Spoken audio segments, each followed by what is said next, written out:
ٹھہرو بیٹے، ایک بزرگ نے میرے شانے پر ہاتھ رکھ کر کہا۔ بی بی صاحبہ کے لیے میں گھر سے چارپائی لے آتا ہوں۔ ان کا گھر کہیں قریب تھا۔ 3 منٹ بعد اماں بی کو چارپائی پر لٹا کر اوپر ان کی چادر ڈال دی گئی تھی۔ گلیوں گلیوں تک ہم نے ہاسپٹل کا سفر کیا۔ حسن اتفاق تھا یا کوئی دوسری وجہ رہی تھی، گشت کرتے فوجیوں نے چارپائی نہ روکی تھی۔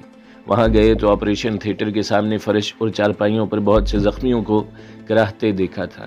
ایک نرس اور ڈاکٹر نے فوراً اماں بی کا معائنہ کیا اور چارٹ پر کچھ لکھ کر ان کی چارپائی پر ایک پرچہ رکھ دیا۔ اماں بی کا 15واں نمبر الاٹ ہوا تھا۔ زخمیوں کے ساتھ زیادہ تر بوڑھے اور بوڑھی عورتیں تھیں۔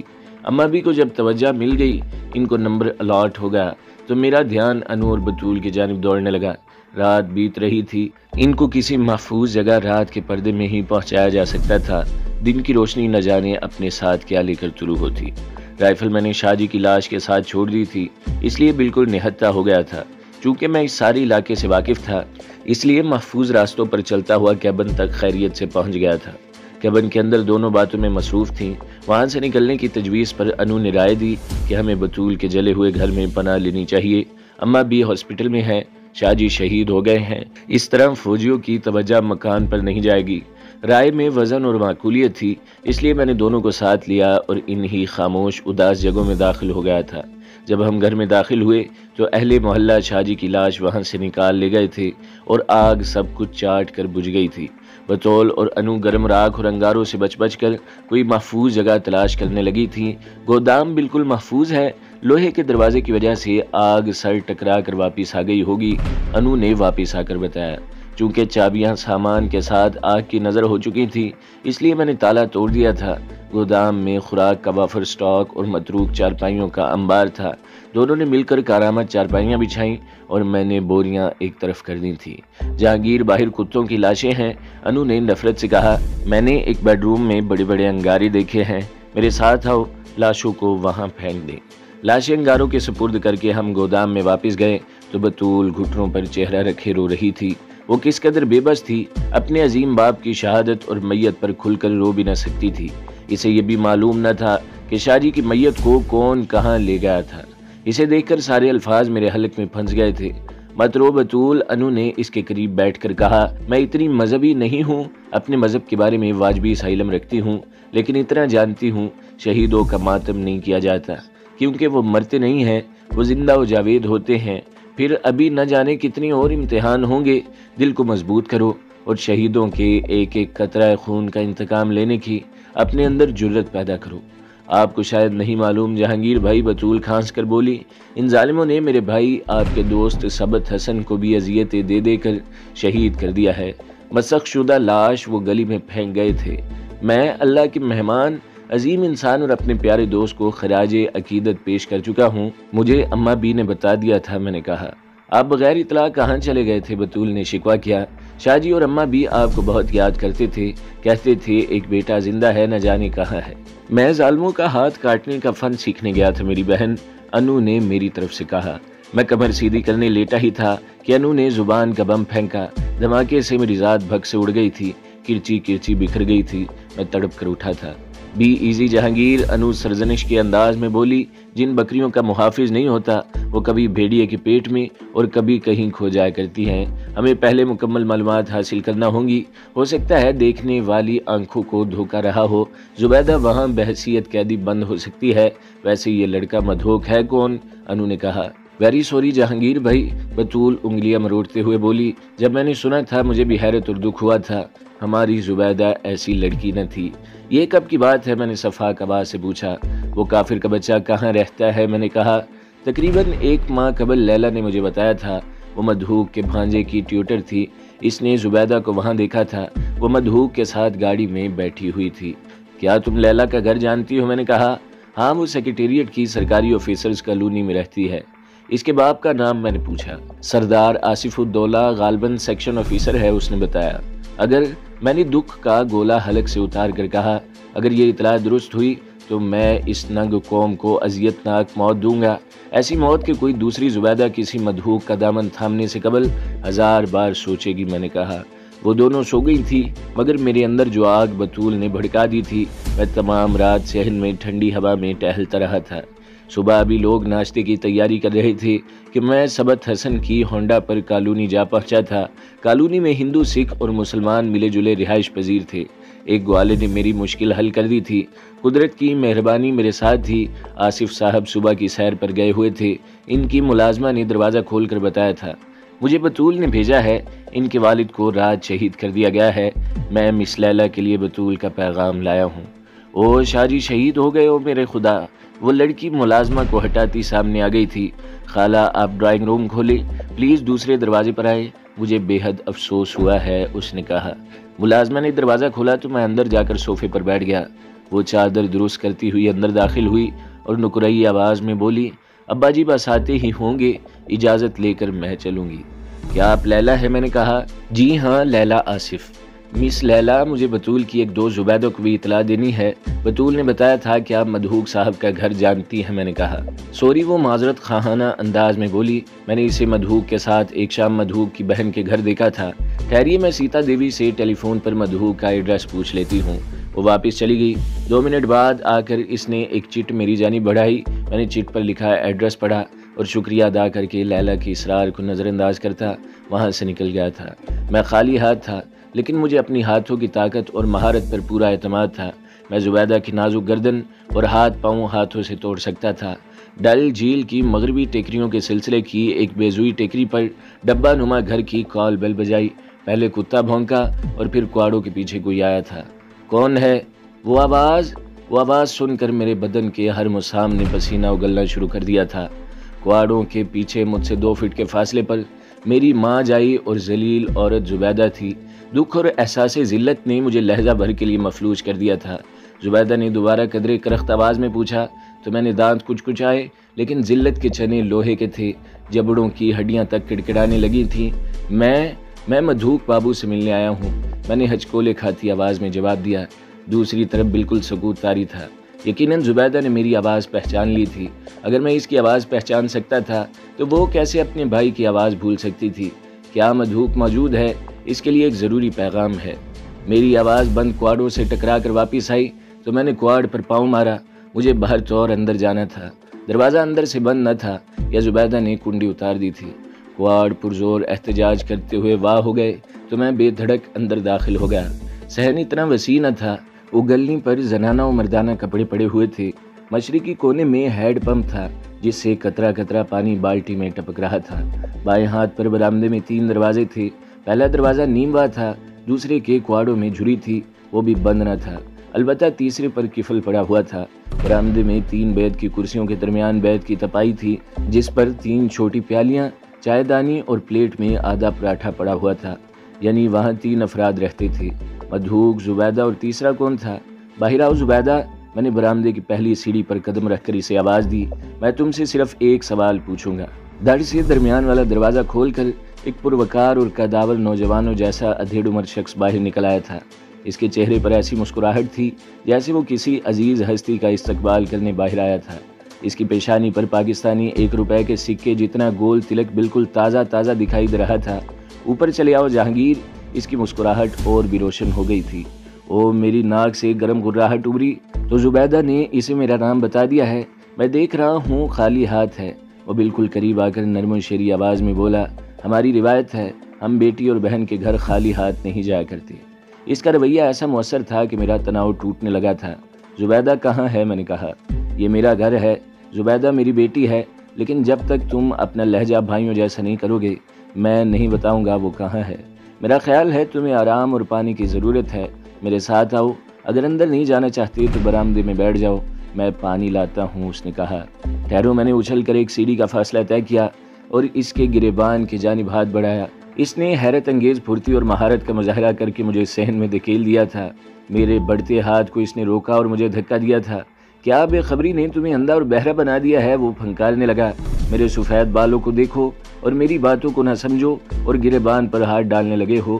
تم نے سنا نہیں کہ زبیدہ میری بیٹی ہے؟ وہ آپ کی بیٹی ہو سکتی ہے لیکن میری بہن نہیں، میں نے کہا۔ کیا تمہاری ولدیت ایک نہیں ہے؟ اس نے کہا۔ نہیں، میں نے جواب دیا۔ جب کوئی مرتد ہو جاتا ہے تو سارے رشتے منقطع ہو جاتے ہیں، میں نے کہا۔ یقین کرو جہانگیر، وہ بولا، میں کسی مرتدہ کو بیٹی نہیں کہہ سکتا۔ ادھر دیکھو، اس نے پیشانی ہتھیلی سے صاف کر دی۔ اس نشان کو پہچانتے ہو؟ کیا کسی کافر کی پیشانی پر سجدوں کا یہ نشان ہو سکتا ہے؟ میری آنکھیں حیرت سے پھٹ گئی تھی۔ تلک کے نیچے واقعی وہ نشانی چھپی ہوئی تھی جو کسی عبادت گزار کی پیشانی کو ملا کرتی ہے۔ یہ وقت کا رنگ ہے۔ بزرگ نے ہتھیلی پر سندور کا رنگ دکھایا۔ جس طرح دشمن کی گولی سے محفوظ رہنے کے لیے سپاہی کو آڑ کے پیچھے جانا پڑتا ہے۔ میری بات اگر تمہاری سمجھ میں آ گئی ہے تو آؤ اندر چلتے ہیں، اس نے کہا۔ میرے اندر کا جوش جھاگ کی طرح بیٹھ گیا تھا۔ اس کی باتیں ہی ایسی تھیں۔ میں نے سینے میں مائل بطوفان سانسوں کو نارمل کیا اور ان کے ساتھ اندر چلا گیا۔ ایک بیڈ تھا اور ایک بستر فرش پر بچھا ہوا تھا۔ فرشی بستر کے قریب زنانہ چپل تھی، ایک سیدھی اور دوسری اوندھی۔ دیوار کے ساتھ ایک اجرک اور ایک گلابی رنگ کا دوپٹہ لٹک رہا تھا۔ بیٹھو میرے بچے، انہوں نے کرسی کی طرف اشارہ کیا۔ یہ بستر میری بیٹی زبیدہ کا ہے۔ پلنگ ایک ہی تھا، اس نے اس پر میرے لیے بستر لگا دیا تھا۔ مدھوک کون ہے؟ میں نے کہا۔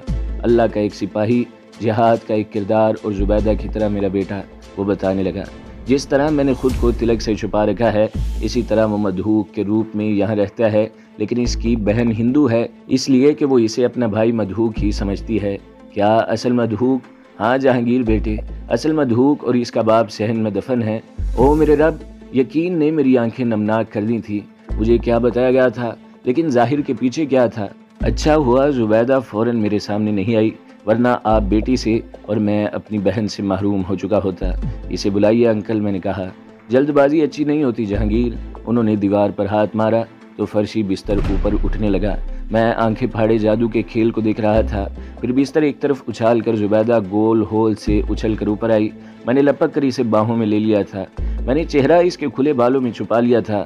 وہ روتی رہی اور میں اسے اس کے بالوں کو بھگوتا رہا تھا۔ جب اندر کا دکھ آنسوؤں میں بہہ گیا تو میں نے دیکھا بیڈ خالی تھا۔ وہ مہربان شخص ہمیں چھوڑ کر کمرے سے نکل گیا تھا۔ بھائی جان، زبیدہ سرخ ناک مسل کر پھر بلک کر بولی، ہمارے ابا جی اور اماں دونوں، مجھے سب کچھ معلوم ہو چکا ہے۔ میں نے اس کی بات قطع کرتے ہوئے کہا، شاید تمہیں معلوم نہ ہو، ابا جی آزاد کشمیر پہنچ چکے ہیں۔ میں نے کہا، آپ کو کس نے بتایا؟ میں ان سے مل کر آ رہا ہوں، میں نے بتایا۔ آپ پاکستان گئے تھے؟ زبیدہ نے سوالیہ نگاہوں سے پوچھا۔ تب میں نے اسے شیلا کماری کو حذف کر کے ساری رودات سنا دی۔ اسی دوران زبیدہ کا منہ بولا، باپ، پانی اور چائے رکھ گیا تھا۔ زبیدہ نے کوئی تبصرہ کیا، نہ کوئی سوال پوچھا تھا۔ وہ بالکل خاموش رہی تھی۔ ہاں، اب کچھ باتیں ہو جائیں۔ میرا میزبان بیڈ پر آلتی پالتی مار کر بیٹھ گیا تھا۔ زبیدہ، کیا تم نے بھائی کو اپنے بارے میں بتا دیا ہے؟ انہوں نے کہا۔ نہیں ابا جی، زبیدہ نگاہیں جھکا کر ادب سے بولی، صرف ان کی باتیں سنی ہیں۔ ہمارے ابا جی بخیریت آزاد کشمیر پہنچ گئے ہیں۔ جہانگیر بھائی میری تلاش میں آئے ہیں، اس نے بتایا۔ تم نے کیا فیصلہ کیا؟ اس نے بدستور نرم مگر سنجیدہ آواز میں پوچھا۔ بھائی کے ساتھ جانا چاہتی ہو؟ انہوں نے کہا۔ جانے کی ابھی کوئی بات نہیں ہوگی ابا جی، زبیدہ نے جواب دیا۔ آپ میرے مربی اور محسن ہیں اور بھائی بھی میرے عزیز ہیں۔ آپ دونوں جو فیصلہ کریں گے وہی بہتر ہوگا۔ میرا خیال ہے ہمیں پوری سچویشن جہانگیر کے سامنے رکھ کر فیصلے کا حق اسے دے دینا چاہیے۔ میں تم بہن بھائی کے درمیان اپنے کسی فیصلے کی دیوار نہیں حائل کرنا چاہتا۔ جہانگیر احمد میرا اصل نام غلام علی نون ہے۔ پیدائشی کشمیری ہوں، مگر زندگی کا بڑا حصہ سیاحت اور بزنس میں گزار چکا ہوں۔ موجودہ حالات کے پیش نظر میں آگرہ سے یہاں اپنا آبائی مکان اور چند دکانیں فروخت کرنے 2 ماہ قبل آیا تھا۔ یہاں آ کر پتہ چلا دکانوں پر فوج قابض ہے اور مکان کریک ڈاؤن کے دوران جلا دیا گیا ہے۔ دکھ اور نفرت نے مجھے توڑ دیا تھا۔ اپنی قوم کی مظلومیت اور بھارتی فوج کی شفاقیت دیکھ کر میں نے سوچا، غلام علی بہت گھوم پھر لیا، تم بہت کما چکے ہو، زندگی کے سارے رنگ اور ذائقے حاصل کر لیے ہیں۔ ایک رنگ اور ذائقہ دوسروں کے لیے جینے کا بھی ہوتا ہے۔ بس یہ سوچا اور کسی مرد کامل کی تلاش شروع کر دی جس کی انگلی پکڑ کر میں اللہ کے راستے پر لگ جاتا۔ ایک شام میں ہوٹل کی بالکونی میں کھڑا برف باری کا منظر دیکھ رہا تھا کہ میں نے ایک نوجوان کو دیکھا۔ وہ گلی سے لڑکھڑاتا ہوا نمودار ہوا تھا۔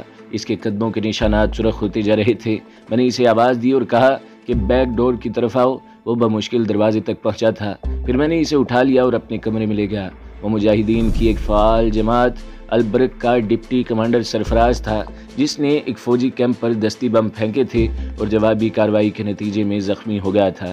بی ایس ایف کے درجنوں کتے خون کے نشان پر چلتے جب ہوٹل تک پہنچے تو میں سرفراز کو اٹھا کر شدید برفانی طوفان میں ہوٹل سے نکل گیا تھا۔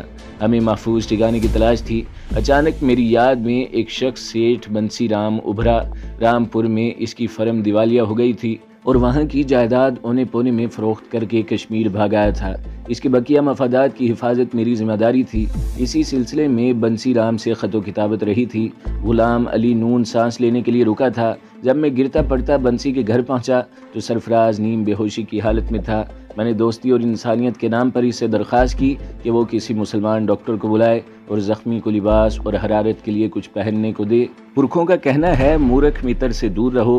بنسی میری بات کے جواب میں بولا، پھر ناگ کسی کا متر نہیں ہوتا۔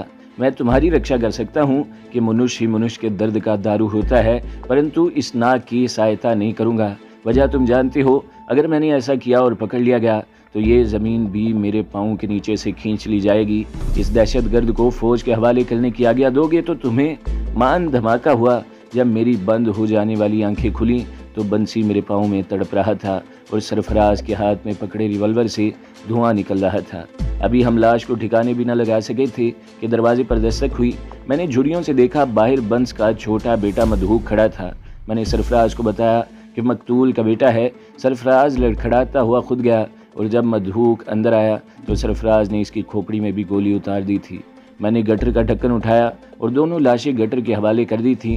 چونکہ ہمیں اس محفوظ پناہ کی ضرورت تھی اس لیے سرفراز نے میرے ذریعے میک اپ کا سامان منگوایا اور رات جب ہم سوئے تو میں بنسی رام اور سرفراز مدھوک کا روپ دھار چکا تھا۔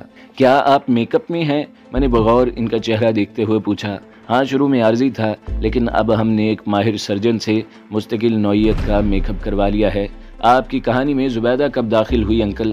اپنی کہانی زبیدہ اپنی زبان سے سنائے گی تمہیں۔ میں اس دن پشپا، مریم اور نرگس کے ساتھ ایڈمیشن فارم لینے گئی تھی۔ زبیدہ نے اپنی داستان کا آغاز کیا۔ ہمیں پرنسپل نے مشورہ دیا تھا کہ جموں کے حالات قدرے پرسکون ہیں۔ ہمارا 1 سال ضائع ہو چکا تھا۔ کالج میں فوجی کیمپ قائم تھا، لہٰذا ہم جموں میں ایڈمیشن لینا چاہتی تھی۔ واپسی پر ہمیں بس سے اتار لیا گیا۔ پھر کچھ مسلمانوں نے احتجاج کیا اور ہمیں دوسری بس میں بٹھا دیا گیا۔ جب ہم بس سٹاپ پر اتریں تو دیکھا ایک کیپٹن جیپ میں وہاں موجود تھا۔ ہم پہلے پشپا کے گھر گئے۔ وہاں سے پشپا کے پتا نے اپنی کار میں مجھے، مریم اور نرگس کو اپنے اپنے گھر ڈراپ کیا۔ فوجی جیپ مسلسل تعاقب میں رہی تھی لیکن وہ لوگ نزدیک نہ آئے تھے۔ پھر اسی شام وہی کیپٹن چند فوجیوں کے ساتھ ہمارے گھر میں داخل ہوا۔ اس وقت میں ڈرائنگ روم میں تھی۔ میں نے اسے دیکھا، وہ ابا جی کو دھکے دے رہا تھا۔ تب میں بیک ڈور سے نکل کر بھاگنے لگی۔ تقریباً 40-50 قدم پیچھے فوجی ہوائی فائرنگ کر رہے تھے۔ ایک گلی سے میں گزر رہی تھی کہ کسی مرد نے بالائی منزل کی کھڑکی سے چیخ کر کہا، اندر آ جاؤ۔ میں بھاگتے بھاگتے تھک چکی تھی۔ بلا ارادہ میں دروازہ کھول کر اندر چلی گئی۔ اندر 6 مجاہدین تھے۔ جب فوجی آگے نکل گئے تو مجھے تہہ خانے میں لے جایا گیا۔ وہاں 3 لڑکیاں لیٹی ہوئی تھیں، تینوں زخمی تھیں۔ وہاں سے سرفراز مجھے یہاں لے آیا۔ تب سے میں یہاں ہوں اور مجھے گھر کی 4 دیواری، باپ کی شفقت اور ایک محافظ کی پناہ مل گئی ہے۔ ٹھیک ہے جان برادر، میں نے کہا، اگر تم خود کو یہاں محفوظ اور خوش سمجھتی ہو تو مجھے کوئی اعتراض نہیں، بلکہ اچھا ہے، میں تمہاری طرف سے مطمئن ہو کر اپنا فرض ادا کروں گا۔ میں نے کہا، اگر کوئی مجبوری نہ ہو تو یہاں رہو۔ غلام علی بولے، ہماری طاقت میں اضافے کا باعث بنو۔ یہاں ہمیں موجودہ حیثیت میں ہائی آفیشلز نے تسلیم کر لیا ہے۔ مدھوک کا بڑا بھائی اشوب BSF کا ڈپٹی ڈائریکٹر ہے۔ اس نے مدھوک کو سول ڈیفنس میں گریڈ 17 پر لگوا دیا ہے۔ وہ دن کو سروس کرتا ہے اور رات کے وقت ہم قومی سروس کرنے نکل جاتے ہیں۔ البرک کی مقامی فورس میں کشمیر کی بیٹیاں بھی ہیں۔ زبیدہ سوسائٹی میں مسز مدھوک ہیں۔ اشوک کی بیوی ایک سوشل ورکر ہے۔ اس کے ساتھ زبیدہ بھی باہر جاتی ہے اور ہمارے راستے صاف کرتی ہے۔ زبیدہ کو تنظیم میں ماسٹر کی کہا جاتا ہے کیونکہ مسز مدھوک کے روپ میں ہر گھر اور ادارے کا دروازہ اس پر فوراً کھل جاتا ہے، معلومات سرفراز تک پہنچاتی ہے اور سرفراز معلومات کی روشنی میں کامیاب پلاننگ کرتا ہے۔ تو دوستو، اگلی قسط سننے کے لیے ہمارے چینل کو ضرور سبسکرائب کریں، ویڈیو کو لائک کریں اور بیل کے آئیکن پر بھی کلک کر دیں تاکہ ہر جو آنے والی ویڈیوز ہیں وہ آپ کو سب سے پہلے ملتی رہیں۔